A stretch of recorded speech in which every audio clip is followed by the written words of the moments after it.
નમસ્કાર દર્શક મિત્રો, મિરર ઓફ ધી વર્લ્ડ ન્યૂઝમાં આપ સૌનું હાર્દિક સ્વાગત છે।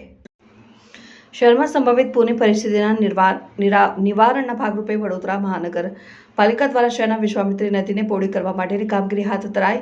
વડોદરા શહેરમાં સંભવિત પૂરની પરિસ્થિતિને પહોંચી વળવા માટે વડોદરા મહાનગરપાલિકા દ્વારા વિશ્વામિત્રી નદીને ઉડીને પહોળી કરવા માટે 4 ઇજારદારોને અલગ અલગ રીતે કામગીરી સોંપવામાં આવી છે। જે અંતર્ગત મંગલ પાંડે બ્રિજ પાસે વિશ્વામિત્રી નદીમાંથી અનુક્રમે 11,000 ઘન મીટર તથા 12,000 ઘન મીટર માટી કાઢવાની કામગીરી અને આસપાસના ઝાડીઓની સફાઈ કટિંગની કામગીરી કરવામાં આવી રહી છે। આ કામગીરી દરમિયાન ચર્ચા જીવો મકરને કોઈ નુકસાન ન થાય અને તેને ક્યાં ઈંડા મૂકેલા છે, સાથે જ તેઓની કયા નદી ઉપર વસવાટ છે તે બાબતે વાઇલ્ડ લાઇફ રેસ્ક્યુ અને વન વિભાગના વોલેન્ટિયર્સની સૂચના મુજબ આ કામગીરી કરવામાં આવી રહી છે।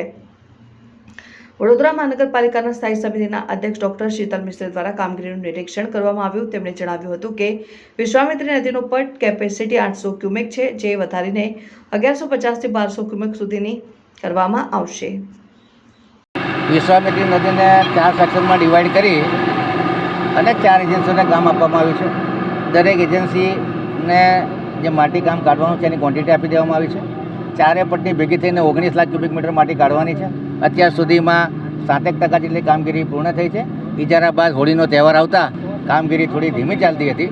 કામગીરીમાં સ્પીડ આવે, તમામ અધિકારીઓ પોતાના ટોઝ ઉપર રહે, ઓવરફૂટિંગમાં કામગીરી કરે, મેટિક્યુલસ કામગીરી કરીને મોનિટરિંગ કરે, તમામ ગાઈડલાઇન ખાસ કરીને વાઇલ્ડ લાઇફની ગાઈડલાઇન અને એન્વાયરમેન્ટલ ગાઈડલાઇનનું પાલન થાય, મગરોને કોઈ નુકસાન ન થાય એ પ્રમાણે અત્યારે નદીના વહેણની જમણી બાજુ એ વાઇડનિંગ રિસેક્શન જંગલ કટિંગની કામગીરી ચાલુ રહી છે। જમણી બાજુનો સર્વે કરીને 12 જેટલી મગરોની ડેનને આઈડેન્ટિફાઈ કરીને એની પર રેડ ફ્લેગ લગાડવામાં આવ્યા છે।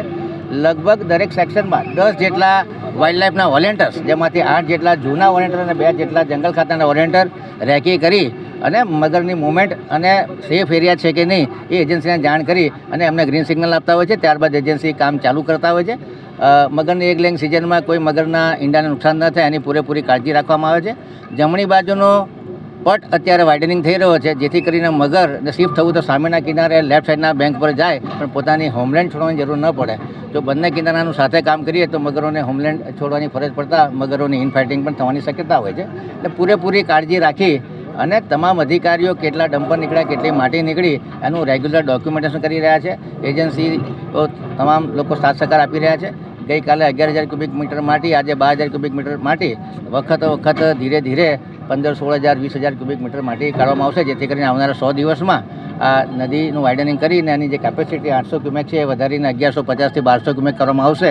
ફ્લડ આવવાની શક્યતાઓમાં ઘટાડો થાય, પૂરની તીવ્રતામાં ઘટાડો થાય, નાગરિકોને રાહત મળે અને નાગરિકો અને વિશ્વામિત્રી વચ્ચેનો નાતો પુનઃસ્થાપિત થાય એ રીતે જે અમુક આઇલેન્ડો છે એને પણ ગાર્ડન તરીકે, અર્બન ફોરેસ્ટ તરીકે ડેવલપ કરવામાં આવશે। આગામી સમયમાં એના કાંઠાઓનું સ્ટ્રેન્થનિંગ બાયોલોજિકલ મેથડથી પણ કરવાનું પ્લાનિંગમાં છે। હાલ તો 100 દિવસમાં નદીનું વાઇડનિંગ રિસેક્શનિંગ થાય એ રીતની કામગીરી કરવામાં આવી રહી છે।